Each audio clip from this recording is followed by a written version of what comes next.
پاکستان کے معروف کرائم شو اینکر اقرار الحسن کو چند دن قبل ایک سٹنگ آپریشن میں سرکاری افسران کی جانب سے بہیمانہ تشدد کا نشانہ بنایا گیا۔ یہ واقعہ کیسے پیش آیا؟ دروازے چاروں طرف سے بند کر دیے گئے، کس نے مکہ مارا، کس نے لات ماری، کس نے گھونسا مارا، پسٹل مجھے نکالتے ہوئے یاد ہے۔ جس بدبخت نے وہ رشوت لی تھی، جس کو پکڑوانے کے لیے ہم گئے تھے، وہ لیڈ کر رہا تھا اس کو مارو، اس نے میری ویڈیو بنائی تھی، کیمرہ مین نے ان کے نازک اعضاء پہ انہوں نے وہ کرنٹ لگایا۔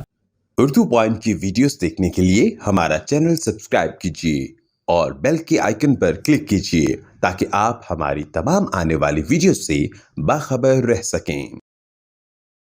السلام علیکم ناظرین، اردو پوائنٹ میں خوش آمدید۔ میں ہوں آپ کا میزبان زہیب منشا۔ معروف اینکر پرسن اقرار الحسن کو حساس ادارے کے اہلکاروں کی طرف سے مبینہ طور پر تشدد کا نشانہ بنایا جاتا ہے، برہنہ کر کے تشدد کیا جاتا ہے، ویڈیوز بنائی جاتی ہیں اور اس کے بعد کپڑے پھاڑ دیے جاتے ہیں۔ صرف اقرار نہیں بلکہ اقرار کی پوری ٹیم پر تشدد کیا جاتا ہے، جس کے بعد سوشل میڈیا پر ٹرینڈ چلتا ہے اور اس کے بعد ان افسران کو 5 افسران کو معطل کر دیا جاتا ہے۔ اس کے بعد ٹویٹس میں مخالفت میں، تنقیدی طور پر اور حمایت میں ساری ٹویٹس سامنے آتی ہیں۔ اقرار الحسن سے بات کرتے ہیں، تفصیلاً سارا واقعہ پہلے سنتے ہیں اور پھر جو تنقید کی جا رہی ہے کچھ وہ بھی سوالات ان سے جانتے ہیں۔ السلام علیکم۔ السلام علیکم جی، کیسے ہیں؟ خیریت سے ہیں؟ پہلے تو آپ کو اللہ تعالیٰ سے تندرستی عطا فرمائے، آپ ایسٹ ہے، ہمارا سرمایہ ہے۔ تو بتائیے گا اقرار بھائی ہوا کیا؟ واقعہ پہلے سنائیے گا، پھر مزید گفتگو کرتے ہیں۔ دیکھیے، ایک جب ہم حساس ادارہ کہتے ہیں نا تو ظاہر سے تھوڑی سی کنفیوژن آ جاتی ہے کہ ایک وہ ادارہ ہے جو،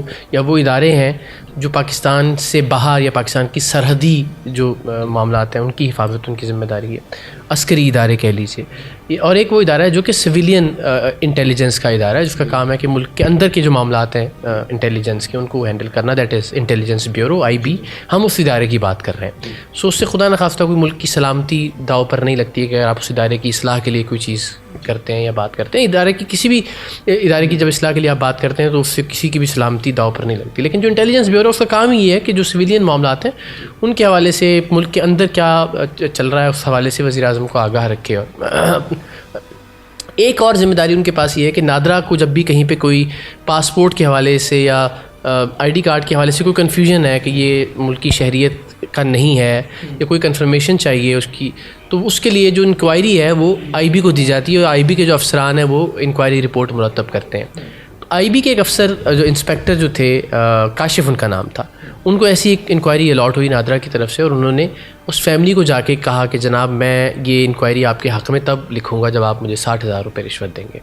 اس فیملی نے ہم سے رابطہ کیا، ہم نے اپنا بندہ اس فیملی میں شامل کیا خفیہ کیمروں کے ساتھ، اور ہم نے اس انٹیلیجنس بیورو کے انسپیکٹر کو 20,000 روپے دیتے ہوئے، 24,000 روپے دیتے ہوئے، 12,000 روپے دیتے ہوئے 3 ریکارڈنگز ہمارے پاس اس کی موجود ہے۔ آخری جو قسط تھی رشوت کی 12,000 روپے وہ اس نے انٹیلیجنس بیورو کے دفتر کے گیٹ کے باہر وصول کی۔ وہ اس نے بلایا تھا ہمارے بندے کو وہاں، تو ہم نے اسے کہا کہ جیسے وہ پیسے لے لے آپ ہمیں اوکے کا میسج کریں گے۔ جیسے اس نے پیسے لی، اس نے اوکے کا میسج کیا، ہم گاڑی لے کے وہاں پہنچے، کیمروں کے ساتھ اترے، اس کو پکڑا، اس کو پوچھا پہلے کہ آپ واقعی IB کے ہیں بھی ہیں یا صرف IB کا نام یوز کر رہے تھے؟ اس نے کہا نہیں جی میں IB کا ہوں۔ اس نے اپنا کارڈ بھی نکال کے دکھا۔ دفتر کا دروازہ سامنے تھا، ہم نے کہا آئیں اپنے افسران کے پاس تاکہ ان کو بتائیں کہ آپ کیا حرکتیں کر رہے ہیں۔ کسی نے ہمیں کوئی روکا ٹوکا نہیں ہے۔ اٹ سیلف ایک سیکیورٹی لیبس ہے کہ آپ انٹیلیجنس بیورو کے دفتر میں بغیر کوئی پوچھنے والے ہی نہیں آپ سے۔ ہم اندر چلے گئے، اندر جا کے جو بلڈنگ کا احاطہ کہاں پر ہے، لوکیٹڈ کہاں پر ہے؟ یہ جی صدر کا جو پاسپورٹ آفس ہے اس کے عقب میں۔ اچھا، ہم وہاں سے بلڈنگ میں جب داخل ہوئے تو ایک صاحب جو باوردی تھے، سندھ پولیس کے اہلکار تھے غالباً، انہوں نے کہا کہ سر دیکھیں آپ یہیں رک جائیں۔ میں نے کہا پھر آپ ایک کام کیجیے، افسران کو بتائیں کہ جی وہ ایک بندہ پکڑا ہے میڈیا ٹیم نے، اس کے خلاف ثبوت ہیں، وہ ثبوت دیکھ لیں اور جو فیصلہ وہ کریں۔ ان کا جی میں کیمرے لے کے آگے نہیں آؤں گا، یہ میں آپ کو شو کروں۔ اتنی دیر میں ایک ڈائریکٹر ہیں اس کے IB کے جوائنٹ انویسٹیگیشن کے JITs کے، رضوان شاہ، وہ آئے کہ کیا ہو گیا جب تم تراق کے ساتھ پیچھے 3-4 اہلکار ان کے۔ میں نے ان سے کہا سر کہ یہ معاملہ، انہوں نے کہا جی آپ باہر چلیں۔ میں نے کہا سر وہ آپ کو ویڈیو دکھانی ہے تو باہر وہ ممکن نہیں ہو سکے گا کھڑے ہو کے کہ آپ کو ہم وہ ویڈیو دکھا سکیں، تو آپ اندر کہیں بھی تشریف لے چلیں، آپ ویڈیو دیکھ لیں۔ پھر انہوں نے کہا نہیں کیمرے بند کریں آپ۔ میں نے کہا سر بات یہ کہ میرا کوئی ذاتی تو آپ سے کوئی تعلق ہے نہیں اور نہ ہی میں کوئی ذاتی ملاقات یا کام کے سلسلے میں حاضر ہوا ہوں، اس سلسلے میں حاضر ہوں۔ اگر آپ وہ ویڈیو دیکھیں، دیکھنا پسند فرمائیں تو اندر چل کے دیکھیے، دیکھ کے اگر آپ اس پہ کوئی کامنٹ فرما دیں کہ جی ہم اس کے خلاف کارروائی کرتے ہیں یا نہیں کرتے ہیں، واٹس ایور، وہ آپ کی ثواب دید ہے۔ کیمرے لیکن آپ، انہوں نے کہا ان کو نکالو باہر۔ سو دا مومنٹ انہوں نے جب یہ جملہ کہا کہ جی ان کو نکالو باہر, وہ ایک بالکل ایسا لگا. تو ہم نے بھی کہا کہ چلو ٹھیک ہے, اب تو جو ہم نے ان سے گفتگو کرنی تھی کر لی, تو نکل جاتے ہیں باہر. بٹ وہ باہر نکلنے کا مطلب, ان کے اشارے کا مطلب یہ تھا کہ دروازے چاروں طرف سے بند کر دیے گئے.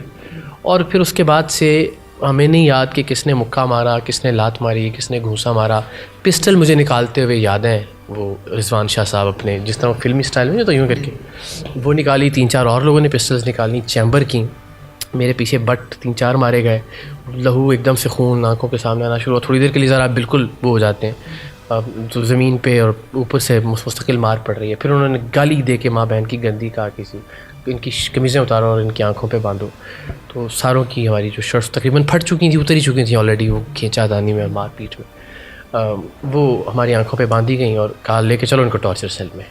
تو وہ سو کالڈ جو ٹارچر سیل تھا وہاں ہم چلے گئے, آنکھوں پہ پٹیاں بندھی ہیں, نیچے بیٹھ جاؤ. جیسے جس طرح فرض کریں ہم کوئی دہشت گرد ہیں, کسی دوسرے ملک سے جاسوس ہیں جو ہمیں پکڑ لیا گیا ہے.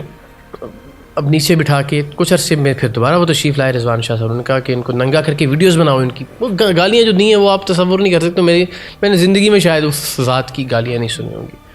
انہوں نے مجھے کہا کہ جی آپ کپڑے اتاریں. میں نے کہا یار یہ آپ نہیں کریں, یہ زیادتی کر رہے ہیں. تو انہوں نے کہا پسٹل آپ کے ان پہ ہے, ٹیم ممبرس پہ, آپ کو یہ کرنا پڑے گا. تو میں نے پھر ہاتھ کھول دیا, میں نے کہا آپ خود کر لیں, آپ نے جو کرنا ہے. تو انہوں نے برہنہ کیا, ویڈیو بنائی, گھوم جائیے. میں نے کہا جی گھوم گئے, بنا لیں ویڈیو. ذہن میں دل میں اطمینان تھا, سکون تھا ایک لمحے کے لیے. دیکھیں وہ تو ذلیل کرنا چاہ رہے تھے نا, آپ کو تذلیل کرنا, آپ کی تصدیق کرنا چاہتے ہیں. لیکن وہ ضلالت تو آپ تب فیل کریں جب آپ اپنے کسی غلط کام میں پکڑے گئے ہوئے ہیں اور آپ کو جو ہے وہ برہنہ.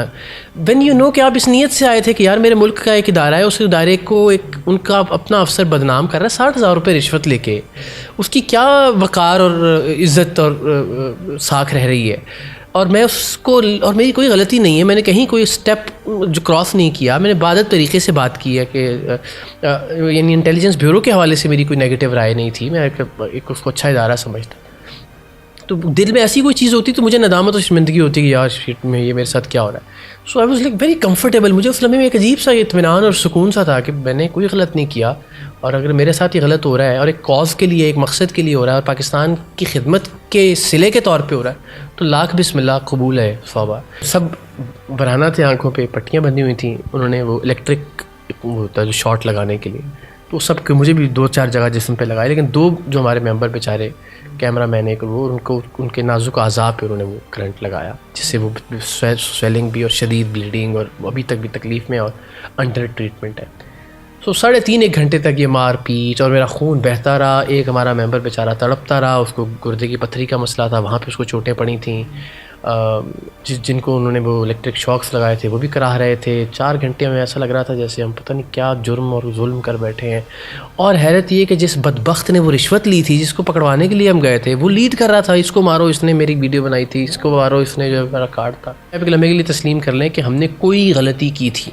جبکہ میں یہ کہتا ہوں کہ میری کہی ہوئی بات کسی بھی انٹرویو میں اس سارے واقعے سے ریلیٹڈ اگر ایک بات بھی غلط ثابت ہو جائے, جو کہ بڑی آسانی سے کی جا سکتی ہے نا, CCTVs موجود تھے ان کے ہر جگہ پہ, کوئی ایک ویڈیو لے آئیں کہ جی اقرار الحسن نے ہاتھ اٹھایا تھا, یا اقرار الحسن جو تھا نا وہ چیخ رہا تھا, یا اقرار الحسن دھکے دے کے اندر یا افسر کو دھکا دیا تھا, کوئی بھی ایسی بات لے آئے نا. CCTV سے تو میری ایک منٹ کے اندر نگیٹ ہو جائیں گی ساری باتیں کہ ہم نے کوئی زیادتی کی تھی جس کے بدلے میں انہوں نے ریئیکٹ کیا, تو وہ تو غلط ثابت ہو جائے گا. تو جو میں سمجھ پایا وہ یہ کہ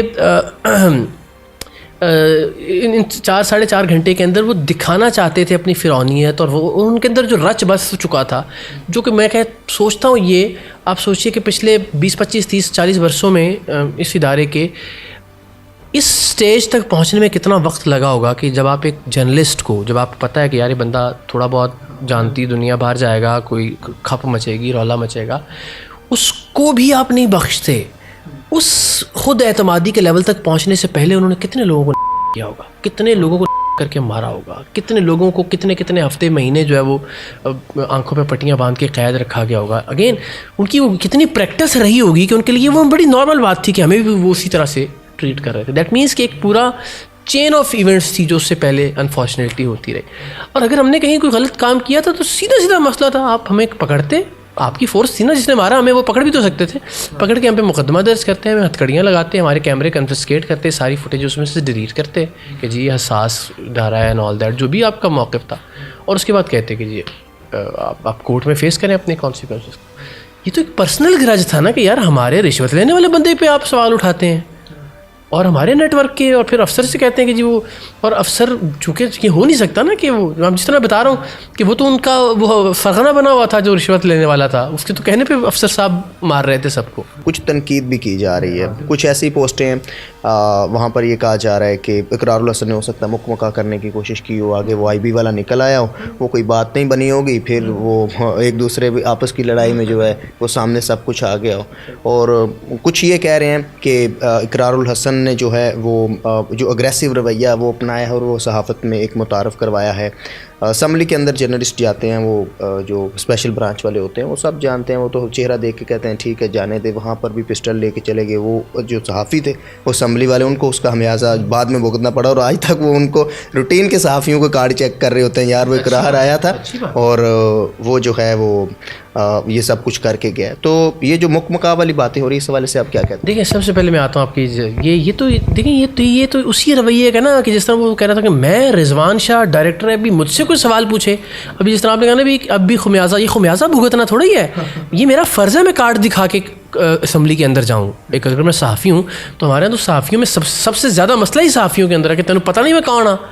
جب ہم نمبر پلیٹ جو ہے ہماری گاڑی کی یا موٹر سائیکل کی, اس کے پیچھے پریس یا TV لکھتے ہیں تو اس کا مقصد ہی ہوتا ہے بتانا کہ جناب پولیس والا ہمیں نہ روکے. تو یہ فرونیت چھوٹی چھوٹی جو ہے نا, یہ انفارچونیٹلی ہم سب کے اندر موجود ہے, اور اسی کا ہم چاہتے ہیں کہ ہم کسی طرح سے خاتمہ کریں. باقی مکمکہ والی بات تو دیکھیں اب یہ اس اسکیل پہ چلی گئی کہ جہاں پہ ایسی کوئی بات کا جواز ہی پیدا نہیں ہوتا نا. اب اگر prime minister of Pakistan 5 IB کے 19ویں گریڈ سے آنورڈز افسروں کو معطل کرتے ہیں تو دیٹ مینس کہ پرائم منسٹر آف پاکستان نے اس واقعے کی کوئی رپورٹ طلب کی ہوگی, IB ہی کے باقی افسران سے کچھ پوچھا ہوگا کہ ان ایکچوئل کیا واقعہ ہوا, اس واقعے کی اس رپورٹ کی بنیاد پر ان کو معطل کیا گیا ہوگا. بصورت دیگر IB کوئی فوٹیج ایسی لے آئے. میں تو وہی کہہ رہا ہوں نا کہ IB کے پاس تو چلیں وہ ان کے کیمروں میں تو ہر چیز محفوظ ہے نا. میں سمجھتا ہوں پرائم منسٹر آف پاکستان کا جو ایکشن ہے وہ اس پہ اسٹیمپ ہے کہ اس کا مطلب ہے کہ جو کچھ ہم نے کہا وہ درست تھا. That is why prime minister نے اپنے ڈائریکٹ ماتحت ادارے کے 19ویں گریڈ کے افسر کو معطل کیا. اور اقرار بھائی کہ یہ کافی ہے معطل کرنا, یہ بھی ایک معمول کی بات ہے. آپ درست کہہ رہے ہیں, مگر یہ بھی نہیں ہوتا تھا پہلے اگر کچھ ہوتا نا تو پہلے تو ہم پہ FIR الٹی ہو جاتی. سندھ اسمبلی میں بھی یہ معاملہ ہوا نا کہ آلدو کہ وہ جو اس میں بھی والا بھی ہوا. اچھا آپ سندھ اسمبلی کی جو بات کریں نا, یہ پروپیگنڈا مثلاً اس میں ہم نے بعد میں پروگرام میں ثبوتوں کے ساتھ یہ ثابت کیا. اس میں بھی میں نے چیلنج کیا کہ سندھ اسمبلی کے کسی کیمرے سے آپ یہ ثابت کر دیجئے کہ پسٹل میں لے کے اندر گیا ہوں. یعنی ہمارا پروڈیوسر مجھ سے پہلے پسٹل اندر لے جا چکا تھا, میں بعد میں اندر گیا. ہمارے کیمرے اس وقت بھی IB کی تحویل میں ہیں, ان کی ریکارڈنگز موجود ہوں گی نا آخری لمحات کی, جو ان ریکارڈنگ سے ثابت ہو جائے گا نا کہ ہم کیا ڈیل کر رہے تھے, ہم کیا بات کر رہے تھے, ہم کیا جملے ادا کر رہے تھے, یا ہم نے کیا ایسا کیا تھا کہ جس پہ IB ہم پہ ٹوٹ پڑی. ان کیمروں کی ریکارڈنگ منظر عام پہ لے آئیں, اپنے ادارے کے CCTVs کی ریکارڈنگ منظر عام پہ لے آئیں, غلط ثابت کر دیں ہمیں. میں تو تیار ہوں اس کے لیے, اور میں وعدہ کرتا ہوں کہ میرا کوئی کہا ہوا جملہ اگر غلط ثابت ہو جائے اس فوٹیج اور ویڈیو کی بنیاد پہ تو میں کبھی زندگی میں TV پہ نہیں آؤں گا, نہ میرا حق ہے کہ پھر میں اس کے بعد TV پہ آؤں. اچھا آپ عرصہ سے اقرار بھائی پروگرام کرتے ہوئے آ رہے ہیں, اسی طرح آپ ایکسپوز کر رہے ہیں, کرپشن کو ایکسپوز کر رہے ہیں, کبھی کہیں سے مار کھا رہے ہیں, کبھی کہیں سے. کیا سمجھتے ہیں کہ آپ کے ان پروگرام سے کتنا چینج آیا ہوگا, اداروں میں کتنی کرپشن کم ہوئی ہوگی, کیا بہتری آئی ہوئی ہوگی؟ کل کے بعد تو تھوڑی سی میرا ذرا ریشو تھوڑی کم ہو گئی, ورنہ مجھے تھا کہ ہلکی ہلکی. دیکھیں پہلے ہم 10 لوگوں کو رشوت کی پیشکش کرتے تھے نا اگر کہیں یا کچھ, تو اس میں سے سارے ہی لے لیتے تھے. اب کوئی 1-2 لوگ کہہ دیتے ہیں نہیں یار میڈیا بڑا آج کل وہ ہے تو میں ذرا احتیاط کروں, تو کہیں نہ کہیں فرق پڑنا شروع ہوا ہے. اقرار الحسن ہمارے ساتھ موجود تھے, ویل نون اینکر پرسن. ان کو پر تشدد کیا گیا اور اس کی جتنی بھی مذمت کیجیے کم ہے, لیکن اہم بات یہ ہے کہ یہ ملک پاکستان کے شہریوں کے لیے ہے, اور according to constitution of Pakistan جو فنڈامنٹل رائٹس ہیں آرٹیکل 8 سے لے کے 28 تک آپ سارے پڑھیے گا, ایک شہری کی حفاظت کرنا اور فریڈم آف موومنٹ, اور آپ کسی بھی آفس میں جا کر رائٹ ٹو ایکسیس انفارمیشن لے سکتے ہیں پبلک آفس میں. ان کیس اگر اقرار بھائی غلط بھی تھے تو کوئی قانون کسی طرح سے بھی اس بات کی اجازت نہیں دیتا کہ آپ کسی پر تشدد کریں. تھوڑی دیر کے لیے سوچیں, پاکستان کے اندر پاکستانی شہری کو کیا جاتا ہے, برہنہ کیا جاتا ہے اور کرنٹ لگایا جاتا ہے. کتنے افسوس کی بات ہے. اپنے میزبان سے منشا کو یاد دیجیے. اللہ حافظ.